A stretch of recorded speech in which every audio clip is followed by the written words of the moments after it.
Olá, moçada! E aí, tudo bem com vocês? Estamos aqui agora na frente 3 para falar sobre as aulas 23 e 24. Aqui a gente vai tratar um pouco das noções básicas de estatística. Veja, a gente tem aqui como objetivo lembrar algumas ideias, dar alguns conceitos, mas é alguma coisa bastante básica em nível médio. E se você quiser saber mais sobre isso ou estudar profundamente essa ciência, esse tópico dentro da matemática tão importante, principalmente nos dias de hoje, né? Tá certo que sempre foi importante, mas hoje você não sai de casa sem saber, por exemplo, a previsão do tempo.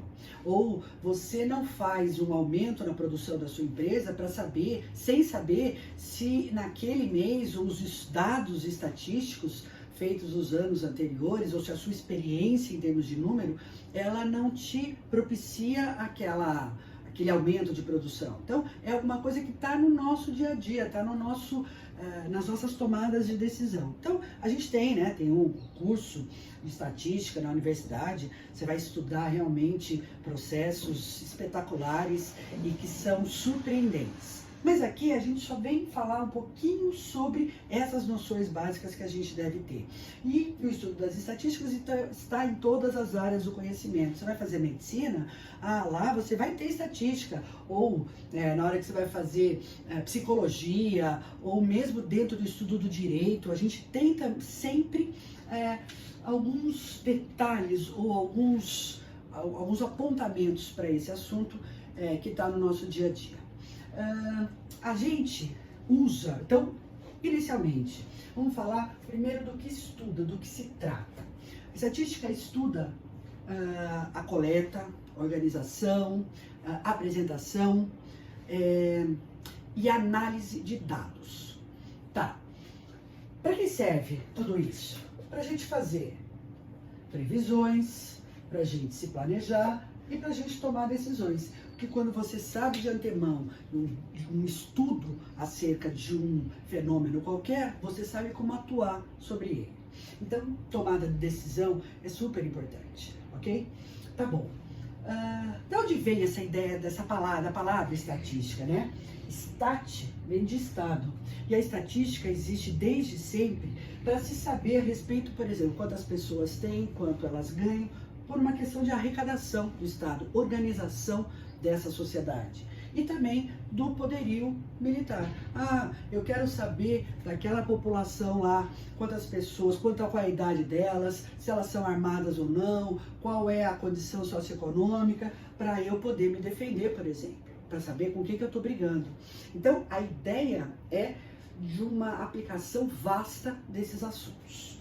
Tá. Do ponto de vista matemático, da manipulação, coleta e apresentação dos dados, a gente tem alguns conceitos que vale a pena deixar eles guardadinhos aqui para a gente poder se referir a eles ao longo de todas as explicações. Muito bem, venho aqui inicialmente falar sobre população. População não é uma quantidade de pessoas. Para a gente aqui a população vai ser qualquer conjunto de dados que tem uma determinada característica, uma determinada propriedade que eu queira estudar. Por exemplo, isto que eu coloquei aqui em azul, ó, é uma população. São todos os dados que representam, todos os números que representam as notas dos alunos de uma determinada série na prova P1. Então, eu tenho aqui 13 alunos e aqui estão listadas as notas de todos eles. Então, são todos os dados com essa característica. Essa população tem a característica nota dos alunos. Legal. Para estudar o que está acontecendo aqui, se eu usar o processo correto em estatística, eu não preciso pegar a população completa. Eu posso pegar uma amostra. A amostra é qualquer subconjunto da minha população, que tem uma determinada característica que eu queira estudar. Por exemplo, para esta população aqui, eu quero descrever a amostra das notas, das 5 melhores notas que eu obtive na P1. Então, eu vou lá e vou pegar os dados que se referem aos 5 maiores notas. E aí, eu venho aqui e listo esses dados. Então, a gente vai trabalhar com amostras de uma determinada população, aqui no ensino médio, porque a gente não tem calculadora, a gente não consegue fazer cálculos enormes e num tempo pequeno, que é o que a gente tem para fazer as provas de vestibular. Então, o que eu tenho aqui são exemplos simplesinhos de um método que serve para uma amostra enorme, numa população, nossa, que a gente não consegue quase nem contar. De qualquer maneira, o que me interessam aqui são esses conceitos. Eu vou apagar tudo isso aqui e vou voltar para colocar mais conceitos ou ideias sobre o que a gente vai conversar nessa aula. Já já eu vou. Muito bem. A gente está aqui para falar um pouco da organização dos dados com os quais a gente vai trabalhar. Então eu fiz aqui na forma de alguns exemplos para ficar fácil de você conseguir identificar isso nos exercícios. Bom, imagina que eu tenho lá todos os meus dados. Aí eu vou começar a organizar esse conjunto de informações. Eu monto inicialmente um rol. O que é o rol? É o conjunto de todos os dados organizados em ordem crescente ou decrescente. Eu vou trabalhar aqui com você sempre na ordem crescente, porque ela é mais intuitiva, ela é mais de fácil acesso e a grande parte dos dados fornecidos são descritos desse formato. Então, por exemplo, venho aqui com esse caso aqui, né? Eu tenho listado aqui as alturas dos 10 primeiros alunos de uma lista de chamada. Imagina que eu tenho lá 50 alunos na lista, eu pego os primeiros 10 alunos, normalmente essas listas são descritas em ordem alfabética, eu pego os 10 primeiros que aparecem lá. E aí tem as alturas deles. Para eu comparar, porque como eu não me interesso quem é o aluno, e sim a quantidade aqui, ó, a diversidade das informações, eu vou descrever do mais baixo até o mais alto. E vim aqui e descrevi uma por uma as alturas dessas pessoas. Às vezes, quando a quantidade de dados é muito grande, é muito complicado eu ficar analisando nesta fila aqui, ó, crescente, nessa sequência crescente de informações. Então, ao invés de eu descrever o rol nesse formato, a gente põe numa tabela de distribuição de frequências. Eu, na verdade, vou descrever a mesma informação aqui na forma de tabela. Nessa tabela, eu posso dispor os dados numa frequência absoluta, quer dizer, quantas são as pessoas com cada uma dessas alturas, ou na frequência relativa, que é em porcentagem em relação à quantidade total de elementos que eu tenho. Muito bem, então eu venho aqui para contar o número de alunos. Quantos alunos medem 1,55? Um aluno, aqui eu tenho 3 alunos com 1,56, mais 2 alunos com 1,58, de novo, ó, mais 2 alunos que medem 1,60 cada, um que mede 1,65 e um que mede 1,68. Se você somar aqui, ó, 3, 4, 6, 8, 10 alunos. Aqueles 10 estão lá. E a frequência dessas informações em termos relativos? Ué, é só eu dividir a quantidade de alunos para cada um dessas alturas pelo total.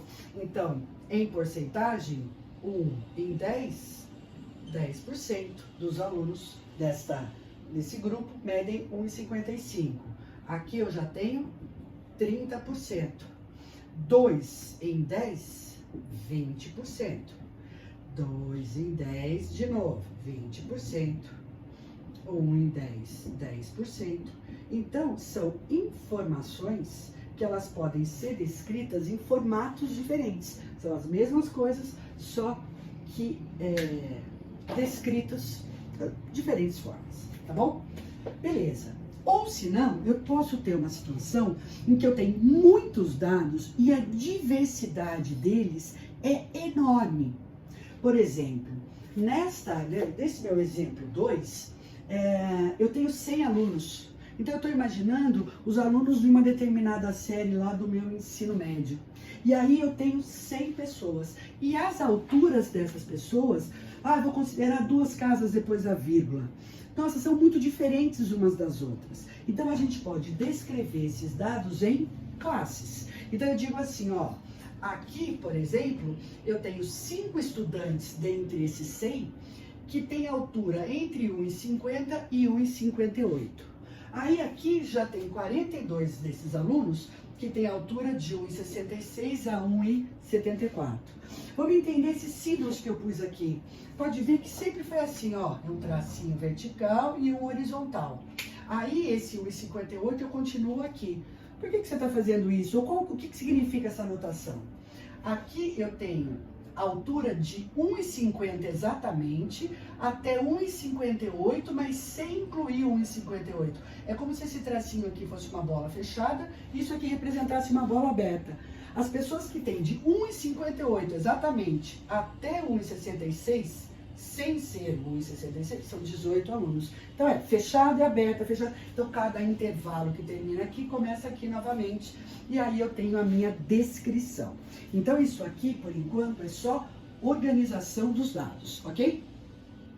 De novo, eu vou apagar isso aqui para a gente continuar as nossas considerações.